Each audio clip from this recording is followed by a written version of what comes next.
అందరికీ నమస్కారం. మోనాలిసా బౌన్స్లే ఈ పేరంటే ఎవరికి తెలియనిది కాదు.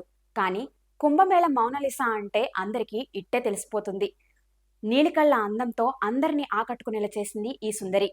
అయితే ఇప్పుడు ఈ మోనాలిసా లైఫ్ ఎన్ని ట్విస్టుల్లో ఉంది, ఎలా టర్న్ అవుతుంది, ఇప్పుడు మూవీస్ నుంచి షెల్టర్ హోమ్ వరకు మోనాలిసా ఎలా చేరుకుంది మనం తెలుసుకుందాం.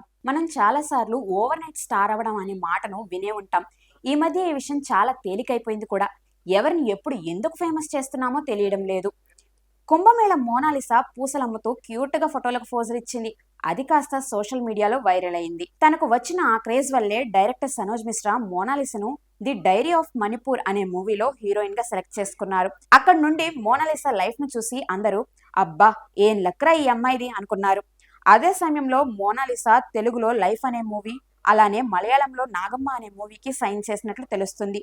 ఒక్క మూవీ కూడా రిలీజ్ కాకుండానే మోనాలిసా వరుస ఫోటోషూట్స్, యాడ్స్, బ్యూటీ ప్రమోషన్స్ అంటూ చాలా బిజీ అయిపోయింది.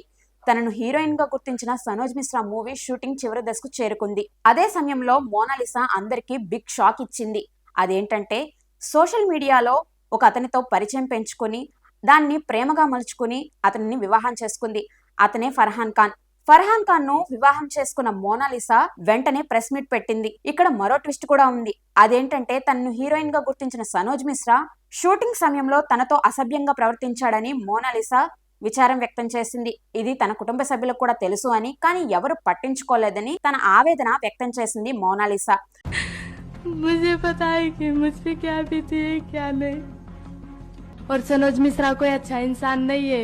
मुझे 10 बार ऐसे टच किया सनोज मिश्रा ने, और वहाँ मैंने मेरी फैमिली वालों को बोला कि मुझे सनोज मिश्रा ने टच किया. मेरी फैमिली ने वहाँ मेरा साथ नहीं दिया.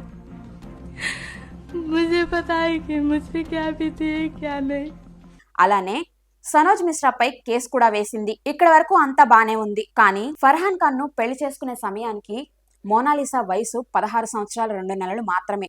తను మైనర్ కాబట్టి ఫర్హాన్ ఖాన్ పై మోనాలిసా కుటుంబ సభ్యులు కేసు వేశారు. అది చివరకు కోర్టుకు చేరుకుంది. ప్రభుత్వ రికార్డుల ప్రకారం మోనాలిసా వయసు 16 సంవత్సరాల 2 నెలలు వివాహం చేసుకునే సమయానికి. కాబట్టి ఫర్హాన్ ఖాన్ పై కేసు వేయడం సమంజసమే అని అందరూ అన్నారు. అయినా కానీ ఫర్హాన్ ఖాన్ మధ్యంతర బెయిల్ తీసుకుని బయటకు వచ్చాడు. కానీ మోనాలిసాను మాత్రం షెల్టర్ హోమ్ కి తరలించారు. ఇప్పుడు మోనాలిసా కేరళలోని షెల్టర్ హోమ్ లో ఉంది. చూశారు కదా, ఒక నిర్ణయం మనల్ని ఆకాశమంత ఎత్తులో నుంచోపెడుతుంది. అదే ఒక నిర్ణయం మనల్ని అధపాతాళానికి కూడా తొక్కేస్తుంది అని అనటానికి మోనాలిసా జీవితమే ఒక ఉదాహరణ.